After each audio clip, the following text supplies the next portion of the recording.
तर तामिळनाडूतील ही दृश्य आहे। शपथविधी थोड्याच वेळात सुरू होणार आहे। थलपती विजय मुख्यमंत्री पदाची शपथ घेणार आहे। राज्यपालांकडून मंजुरी मिळाल्यानंतर टीव्हीके प्रमुख सी जोसेफ विजय थोड्याच वेळात राजधानी चेन्नई, तामिळनाडूची राजधानी चेन्नई येथे जवाहरलाल नेहरू इंडोर स्टेडियम मध्ये मुख्यमंत्री पदाची शपथ घेणार आहे। काँग्रेसचे नेते तथा लोकसभेचे विरोधी पक्षनेते राहुल गांधी हे देखील या शपथविधी सोहळ्यासाठी उपस्थित आहेत। अधिक माहिती या संदर्भात घेणार आहोत। माझे सहकारी सिद्धेश ताकवले सध्या आपल्या सोबत जोडले गेले आहे। सिद्धेश, अत्यंत महत्त्वाचा दिवस आहे आज तामिळनाडूसाठी। विजय थोड्याच वेळात शपथविधी घेणार आहे, कसं पाहतायत या सोहळ्याकडे? प्रणिता, साऊथचा सुपरस्टार थलपती विजय याच्यासाठी आजचा दिवस हा अतिशय ऐतिहासिक आहे। कारण तामिळनाडू विधानसभा निवडणुकांचे जसे निकाल लागलेत तसे सुरुवातीच्या कालांमध्ये विजय यांच्या तमिळगाव वेत्री कळघम म्हणजे अर्थात टीव्हीके या पक्षानं जोरदार मुसंडी मारली आणि गेल्या 50 वर्षांपासून तामिळनाडूच्या राजकारणात वर्चस्व गाजवणाऱ्या डीएमके आणि एआयएडीएमके या दोन मोठ्या पक्षांना मागे टाकत विजयनं अक्षरशः विजय आपला म्हणजे नावाप्रमाणेच विजय खेचून आणलाय। अखेर तामिळनाडूमध्ये टीव्हीके पक्षांचे प्रमुख आणि प्रसिद्ध आपला जो अभिनेता आहे थलपती विजय मुख्यमंत्री पदाचा बहुमताचा आकडा गाठल्यानंतर अक्षरशः म्हणजे तो 30 आकडा तरी गाठू शकेल का सुरुवातीच्या काळामध्ये हे सुद्धा सांगणं अवघड होतं। मात्र जसे ते निकाल येत होते तसा 100च्या पुढे टीव्हीकेनं बाजी मारलेली होती आणि जवळपास सुरुवातीला 107 जागा मिळालेल्या होत्या। मात्र सत्ता स्थापनेसाठी आणखीन 11 आमदारांची जुळवाजुळव करताना अक्षरशः विजयच्या नाकेनं वालं होतं। मात्र जर आपण एकंदरीतच हा जर सगळ्या 2 ते 3-4 दिवसांचा जर खेळ बघितला तर दोन पक्षांच्या पाठिंब्यामुळे आज खरं तर टीव्हीकेचं संख्याबळ 120 वरती गेलेलं आहे। काल संध्याकाळपर्यंत याच आमदारांची संख्या 116 पर्यंत पोहोचली होती आणि तरी सुद्धा दोन आमदारांचं संख्याबळ कमी असल्यानं सत्ता स्थापनेचा पेच सुटत नव्हता। मात्र अखेर व्हीसीकेच्या 2 आणि इंडियन युनियन मुस्लिम लीगच्या 2 अशा 2 जणांनी टीव्हीकेला पाठिंबा दिला आणि त्यामुळे टीव्हीकेचं संख्याबळ आता अखेर 120 वरती जाऊन पोहोचलंय। हे संख्याबळ ऍक्च्युअली मॅजिक फिगर पेक्षा 2 न जास्त आहे।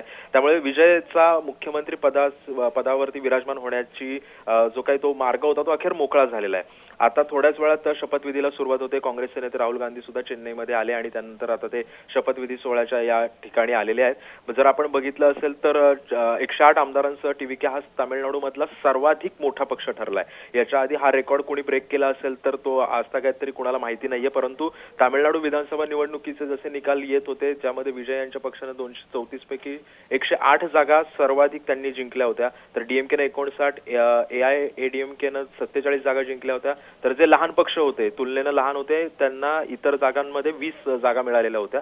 मात्र सरकार स्थापन करण्यासाठी आवश्यक असलेले 118 सदस्य बहुमतात कोणालाच मिळवता आले नाही। जर आपण बघितलं असेल तर काँग्रेसनं पाठिंबा दर्शवला होता। आमदारांची संख्या 113 वरती पोहोचली। त्यानंतर राज्यपालांची भेट घेण्यात आली। राज्यपालांनी सांगितलं हा आकडा बहुमतापुरता तितकासा पुरेसा नाहीये। त्यानंतर मग विजय यांच्या हालचालींना वेग आला। मग आमदारांची जुळवाजुळव सुरू झाली आणि अखेर जो एका रात्रीत जो काही खेळ विजयनं पलटवलेला आहे आणि त्या एका रात्रीचं फळ जे आहे ते आज आपल्याला या खऱ्या अर्थानं या स्टेडियममध्ये आपल्याला पाहायला मिळतंय। अगदी सिद्धेश, तुम्ही म्हणाल्याप्रमाणे शेवटपर्यंत नाट्यमय घडामोडी घडल्या। अगदी निवडणूक लढवण्यापासून ते हे संख्याबळ जमवण्यापर्यंत विजय यांच्यासाठी ही निवडणूक सोपी नव्हती। हा शपथविधी सोहळा सोपा नव्हता। मात्र या पुढची वाटचालही त्यांची आव्हानात्मक असेल। खरं आहे प्रणिता, जर आपण बघितलं असेल तर याच्यामध्ये जर विजयाला सर्वाधिक मदत जर कोणाची म्हणजे शेवटच्या श्वासापर्यंत जर कोणाची मदत मिळाली असेल तर ती म्हणजे डाव्या पक्षांची। डाव्या पक्षांनी सीपीआय आणि सीपीआयएमनं प्रत्येकी 2 आमदारांसह टीव्हीकेला पाठिंबा दिला आणि विजय सलग दुसऱ्या दिवशी राज्यपालांना जाऊन भेटले आणि त्यानंतर पुन्हा 118 आमदारांच्या पाठिंब्याची मागणी नंतर मग ते कालांतरानं वाढत गेली। मग त्याच्यानंतर व्हीसीकेचा पाठिंबा तो संध्याकाळपर्यंत मिळत नव्हता। विजयने अनेक काय म्हणतात त्याला की अनेक आपल्या प्रयत्नांची पराकाष्ठा केली आणि विजयच्या टीव्हीके पक्षानं व्हीसीके कडून पाठिंब्याचा दावा केला आणि संध्याकाळीच विजय सलग तिसऱ्या दिवशी पुन्हा एकदा राज्यपालांकडे गेले। पण व्हीसीकेनं रात्री उशिरापर्यंत सुद्धा पाठिंब्याची पुष्टी केली नव्हती। अतिशय जसं तू सुरुवातीला म्हणालीस नाट्यमय घडामोडी घडत होत्या तशाच नाट्यमय घडामोडी घडत होत्या। परंतु आता जर आपण बघितलं असेल तर विजय समोर सर्वात मोठं आव्हान असणार आहे ते म्हणजे मुख्यमंत्री झाल्यानंतर, कारण त्याला अनेकांची मनं या निमित्तानं आता जपावी लागणार आहेत। कारण जर आपण बघितलं असेल तर तसं प्रशासकीय अनुभव तसा फारसा विजयला नाहीये. विजयची पहिलीच इनिंग आहे मुख्यमंत्री पदासाठीची आणि त्यामुळे एकंदरीतच म्हणजे जसं सिनेमांमध्ये आतापर्यंत त्याने अनेकांच्या मनावरती छाप पाडलेली आहे, तशी आता तो सामाजिक म्हणजे सर्वसामान्य माणसांच्या कामाप्रती तो कितपत छाप पाडतो हे सुद्धा येत्या काळात महत्त्वाचं असणार आहे. जसं तू म्हणालीस आव्हानं आघाडी व्यवस्थापन आणि जर काँग्रेस आणि डाव्या पक्षांची मर्जीच त्याला सर्वात मोठी सांभाळावी लागणार आहे. कारण जर हे दोन पक्ष जर दुखावले गेले तर सर्वाधिक त्याचा फटका विजयला येत्या काळात बसू शकतो. किरकोळ वादांमुळे सरकारचं स्थैर्य सुद्धा धोक्यात येऊन न देणं हे सर्वात मोठी तारेवरची कसरत विजयला करावी लागणार आहे. त्याच्यासोबतच जे तगडे विरोधक आहेत विजयचे त्यांना सुद्धा म्हणजेच उदाहरणार्थ द्रमुक आणि अण्णा द्रमुकचे जुने जे तगडे पक्ष आहेत त्यांच्याकडचे नेते सुद्धा अनुभवी आहेत, आक्रमक सुद्धा राहिलेले आहेत. त्यांना आता विजय कसा शह देतो येत्या काळामध्ये हे सुद्धा पाहणं महत्त्वाचं ठरणार आहे. सोबतच विजयला नवी धोरणं, विजयची जी नवी धोरणं तो आता त्याच्या सरकारमध्ये आखेल ती सुद्धा नवी धोरणं कशा पद्धतीनं तो आखतो, विधेयकांना कडाडून विरोध होऊ शकतो त्यांना तो कसा शह देतो विधानसभेमध्ये हे सुद्धा पाहणं तितकंच महत्त्वाचं ठरणार आहे. जसं मी मगाशी म्हणालो प्रशासकीय अनुभव नाहीये विजयला. विजय प्रचंड लोकप्रिय जरी त्याची जरी ओळख असली, जरी तो साऊथचा थलापती असला तरी सुद्धा प्रशासकीय अनुभव त्याला नाहीये. त्यामुळे आता हा प्रशासकीय अनुभव तो कशा पद्धतीने येत्या काळामध्ये बिल्डअप करतो हे सुद्धा पाहणं महत्त्वाचं ठरणार आहे. अनेक अधिकारी मंत्र्यांना गुंडाळून ठेवतात. आता जसं आपल्याला महाराष्ट्रामधलं जर उदाहरण घ्यायचं झालं तर दिवंगत उपमुख्यमंत्री अजित पवारांनी सुद्धा आपल्या भाषणांमधून सांगितलं होतं. अनेकदा अधिकारी आपल्याला सांगतात की एखादं काम होत नसेल तर ते कसं काम 2 नंबर पद्धतीनं करून घेण्याचा जे मंत्र्यांकडे पाठपुरावा करतात. जर मंत्री हुशार असेल तर अधिकाऱ्यांची अशी बंडाळीला तो बळी पडत नाही. तर आता त्या अधिकाऱ्यांच्या बंडाळीला कमी न पडू देणं हे जोसेफच्या हातामधलं सर्वात मोठं आव्हान असणार आहे. आता तो त्या आव्हान कशा पद्धतीनं मार्ग काढतो त्या आव्हानातून हे सुद्धा पाहणं तितकंच महत्त्वाचं ठरणार आहे. आणि याच्यामध्ये सर्वाधिक मोठा फायदा असेल तर तो म्हणजे जनतेच्या अपेक्षा. ज्या जनतेनं त्याच्या विश्वासावरती त्याच्या शब्दांवरती त्याला मतं दिलेली आहेत त्यांच्या अपेक्षा विजय कितपत पूर्ण करतो हे सुद्धा पाहणं महत्त्वाचं ठरणार आहे. जनतेने विजयला जवळपास बहुमत दिलंय त्यामुळे त्यांच्या अपेक्षा पूर्ण करणं हे विजयच्या हातातलं सर्वात मोठं आव्हान असणार आहे. जर आपण बघितलं असेल तर कार्यकर्ते आणि नेत्यांना जपणं ही प्रत्येक पक्षाची जशी जबाबदारी असते तशी जबाबदारी विजयची सुद्धा असणार आहे. म्हणजे अर्थातच TVK पक्षाची असणार आहे. आणि सर्वाधिक म्हणजे जो आपल्या राज्यासाठी जो सगळ्यात मोठा प्रश्न असतो तो म्हणजे राज्याला पुरवणाऱ्या निधीचा. तो अर्थातच निधी येतो तो केंद्रातून येतो. त्यामुळे केंद्रातल्या नेत्यांशी आता केंद्रामध्ये सरकार भाजपचं आहे त्यामुळे भाजपच्या नेत्यांशी सुद्धा त्याला जवळीक आणि व्यवस्थित त्यांच्याशी मैत्रीपूर्ण संबंध त्याला शेवटपर्यंत प्रस्थापित करणं हे सुद्धा तितकंच महत्त्वाचं ठरणार आहे. त्यामुळे केंद्राशी चांगले संबंध प्रस्थापित जर त्याने केले तर सुरुवातीच्या दिवसामध्ये त्याच्या अडचणी कमी होतील. ज्या त्याला अडथळे आता तो पुढे जर येत्या काळामध्ये जे त्याला अडथळे दिसतात ते जर त्याने केंद्राशी जर एकदम मैत्रीपूर्ण संबंध ठेवले तर त्याला ते पुढे अडथळे येणार नाहीत. परंतु विनाकारण जर केंद्राशी जर त्याने वाद ओढून घेतला जसं काँग्रेसनं केलं होतं तर त्याला पुढे येत्या काळामध्ये मग केंद्राशी त्याला ते काय म्हणू त्याला म्हणावं तसं त्याला ते आव्हानं त्याला ती सर करता येऊ शकणार नाहीत. आणि मुळात म्हणजे जर आपण बघितलं असेल तर मग आता या सगळ्या आव्हानांच्या परीक्षा पार करून थलपतीनं शपथ घेतोय. अतिशय मोठी आपण आता सध्याची ही घडामोड आणि तामिळनाडूच्या राजकारणामधला ऐतिहासिक आपण हा सगळा दिवस बघतोय. सिद्धेश तुम्ही असंच माझ्यासोबत जोडलेले राहा. सध्याची महत्वाची दृश्य आपण पाहतोय. We extend a hearty welcome to the Honorable Chief Minister Designate Thiru C. Joseph Vijay.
तर तामिळनाडूतील अनेक चित्रपटांमधील नायक ते तामिळनाडूच्या निवडणुकींमधील विजयाचे नायक असे हे विजय पर्व तामिळनाडूत सुरू होत आहे.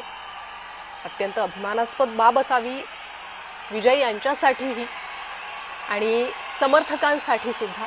त्यामुळे समर्थकांचा उत्साह या ठिकाणी पाहायला मिळतोय. तामिळनाडूतील ही दृश्य ऐतिहासिक आहेत. पुन्हा एकदा जाणार आहे माझे सहकारी सिद्धेश ताकवले यांच्याकडे. सिद्धेश, समर्थकांचा प्रचंड जल्लोष आणि विजयच्या चेहऱ्यावरील हावभाव काही वेगळंच सांगतायत ही सध्याची दृश्य. तामिळनाडूतील हे ऐतिहासिक पर्व सुरू होत आहे असंच या दृश्यांच्या माध्यमातून दिसतंय. खरंय प्रणिता, आपण आत्ताच ते स्टेडियम मधला जर तो काय म्हणू त्याला आपण, जर त्याचा फॅन्सचा जो काही जो जल्लोष आहे तो आपण ऐकला आता काही वेळापूर्वी. आणि आता आपण बघतो की राज्यपालांचं सुद्धा तिथे आगमन झालेलं आहे.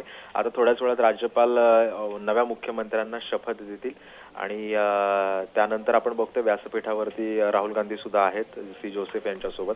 आपण जसं बघितलं असेल तर जवळपास 68 चित्रपटांमध्ये विजयनं काम केलेलं आहे. आणि या जसं जसं त्याला काय म्हणू त्याला आपण, जसं राजकारणाची त्याला जेव्हा काय म्हणतात त्याला की राजकारणाकडे त्याचा कल वाढू लागला तेव्हा त्याने त्याच्या अनेक चित्रपटांमधून सुद्धा त्यांना ते संकेत दिलेले होते की मी आता राजकारणाकडे वळतोय. आणि सध्या त्याचा जो फॅन बेस होता चित्रपटांमधून त्याचा फॅन बेस एक वेगळाच डेव्हलप झालेला होता. आणि अखेर त्या फॅन्सनं त्याला म्हणजे त्यानं तो ज्या रूटवरती चाललाय, तो ज्या मार्गाने चाललेला आहे त्या मार्गाने त्याच्या फॅन्सची सुद्धा त्याला साथ वेळोवेळी मिळत गेली. आपण ही स्क्रीनवरची जी दृश्य बघतोय, ज्या त्याच्या ड्रायव्हरच्या मुलाला सुद्धा त्यानं या निवडणुकीमध्ये तिकीट दिलं. आज त्याला सुद्धा व्यासपीठावरती त्यानं बोलवलेलं आहे. तो सुद्धा निवडून आलेला आहे. आणि त्याच्यानंतरच आपण म्हणजे हीच त्याची जी काय म्हणतात ती जी त्यानं ते भावनिक साथ घातलेली आहे, म्हणजे भावनिकतेला जो हात घातलेला आहे ते आपल्याला या प्रत्येक निवडणुकींच्या त्या प्रचारावेळी आपल्याला ते पाहायला मिळालेलं होतं. आणि असंख्य त्याच्या मागे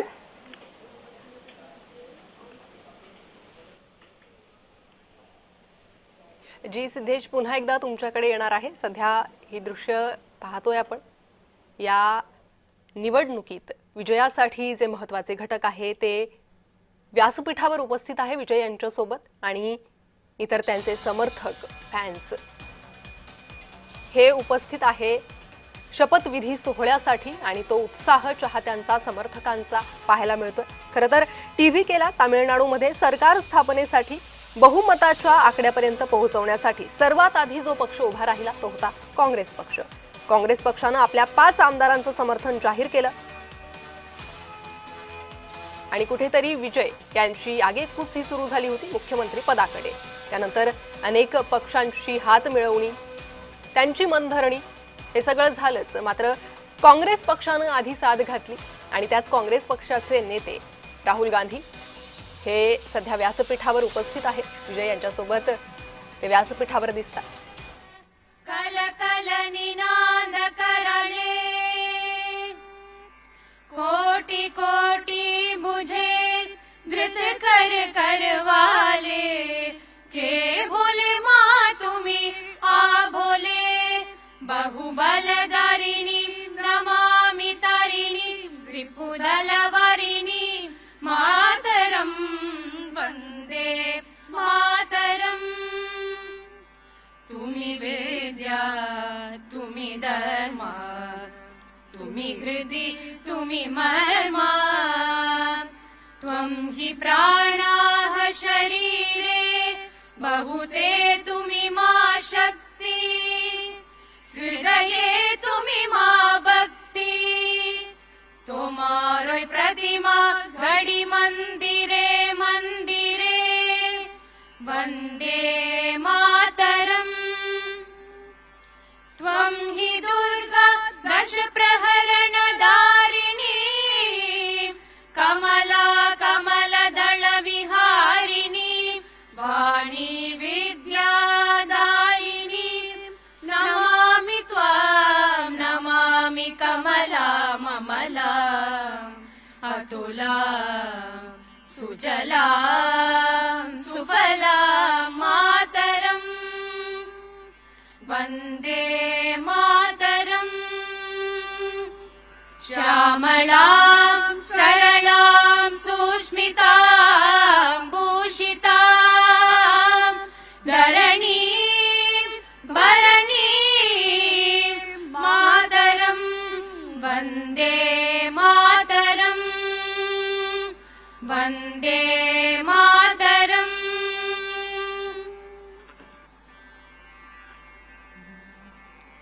जनगण मन अधिनायक जय हे भारत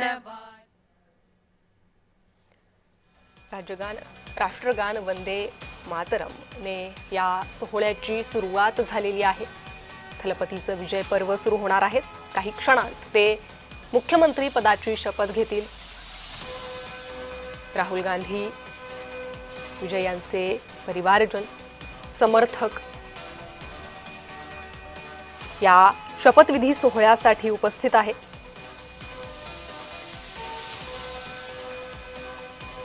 गेल्या 3 दिवसांतील विजय यांनी राज्यपालांशी चौथी भेट घेतली आणि त्यानंतर अखेर मुख्यमंत्री बनण्याचा त्यांचा मार्ग हा मोकळा झाला. सर्वात जास्त जागा जिंकूनही संख्याबळासाठी विजय यांना शपथ सोहळ्यासाठी वाट पाहावी लागली. शनिवारी संध्याकाळपर्यंत हा शपथ सोहळा होईल असं बोललं जात होतं. मात्र 2 जागांमुळे हा शपथविधी सोहळा रखडला होता. अखेर आज तो शपथविधी सोहळा होतोय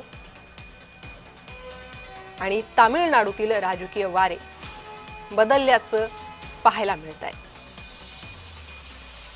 थलपती विजय यांच्यासाठी या पुढची वाटचालही आव्हानात्मक असणार आहे.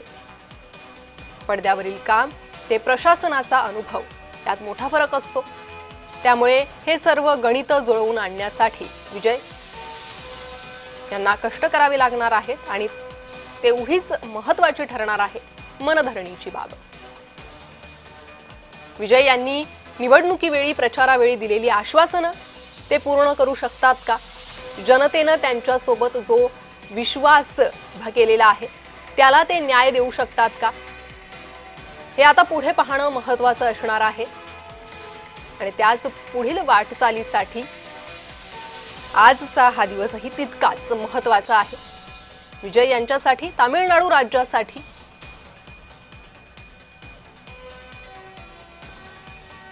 राज्यपालांकडून मंजुरी मिळाल्यानंतर आता टीव्हीके प्रमुख सी जोसेफ विजय शपथ घेणार आहेत. To commence the function. மாண்புமிகு முதலமைச்சர் அவர்களுக்கும் பதவியேற்பு உறுதிமொழியும் ரகசிய காப்பு உறுதிமொழியும் செய்து வைக்குமாறு மாண்புமிகு ஆளுநர் அவர்களை கேட்டுக்கொள்கிறேன். I request the Honorable Governor to administer the oath of office and secrecy to the Honorable Chief Minister. Thiru C Joseph Vijay அவர்கள்.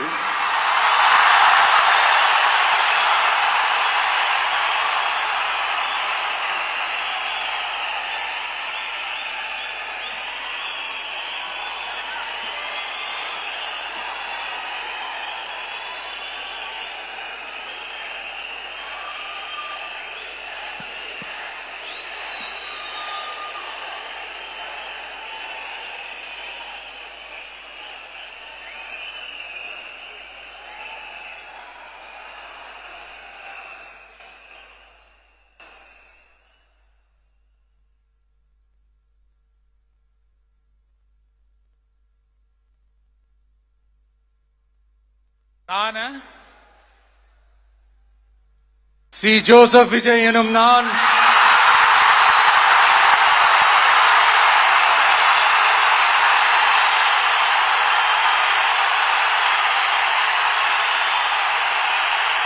சட்டப்படி அமைக்கப்பெற்ற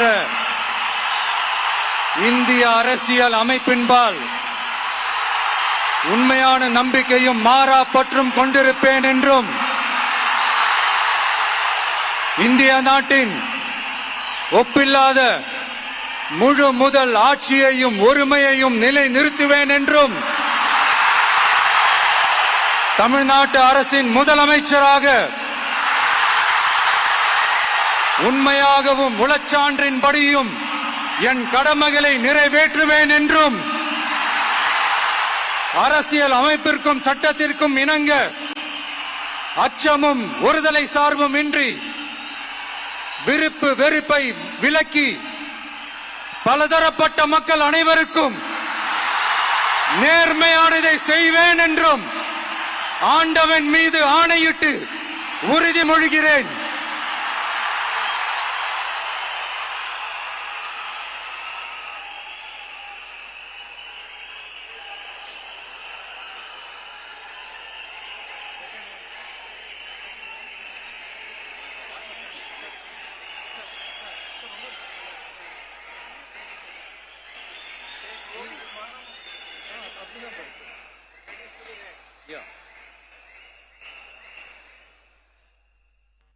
சி ஜோசப் விஜய் எனும் நான்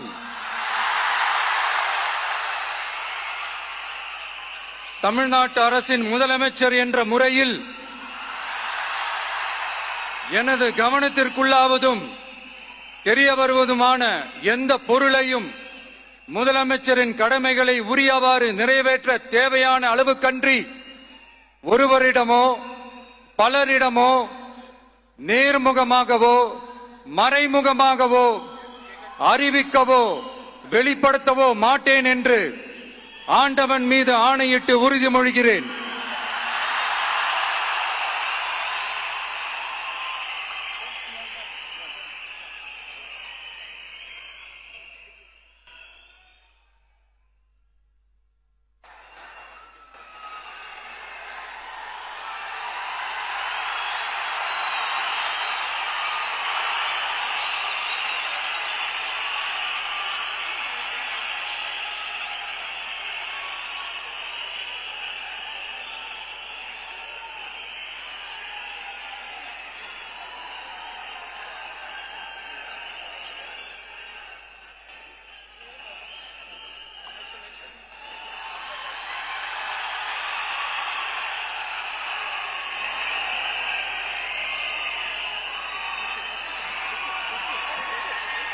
அமைச்சர்களுக்கு பதவியேற்பு உறுதிமொழியும் ரகசிய காப்பு உறுதிமொழியும் செய்து வைக்குமாறு மாண்புமிகு ஆளுநர் அவர்களை கேட்டுக்கொள்கிறேன்.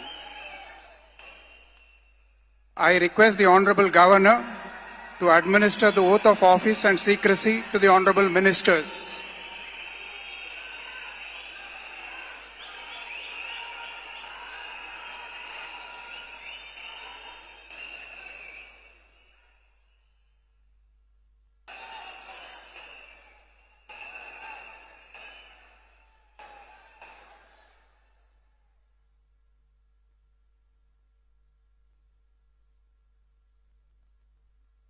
திரு என் ஆனந்த் அவர்கள்.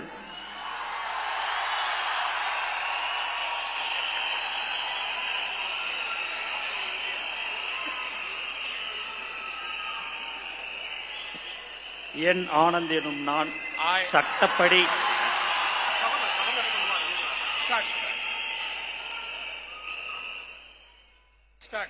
என் ஆனந்த் என்னும் நான் சட்டப்படி அமைக்கப்பெற்ற இந்திய அரசின்பால் உண்மையான நம்பிக்கையும் மாறாக பற்றும் கொண்டிருப்பேன்.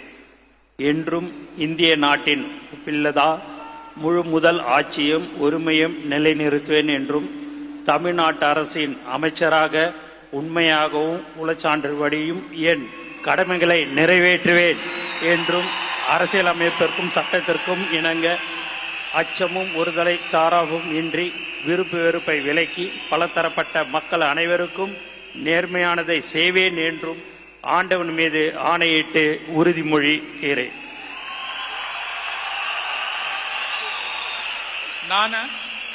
என் ஆனந்த் என்னும் நான் தமிழ்நாட்டு அரசின் அமைச்சர் என்ற முறையில் எனது கவனத்துக்கொள்வதும் தெரியவதுமான எந்த பொருளையும் அமைச்சரின் கடமைகளை उरियवारे நிறைவேற்ற थलपती विजय तामिळनाडूचे मुख्यमंत्री बनलेले आहेत. राहुल गांधी त्यांच्या शपथविधी सोहळ्यासाठी उपस्थित होते. तामिळनाडूचे 14वे मुख्यमंत्री म्हणून त्यांनी शपथ घेतलेली आहे.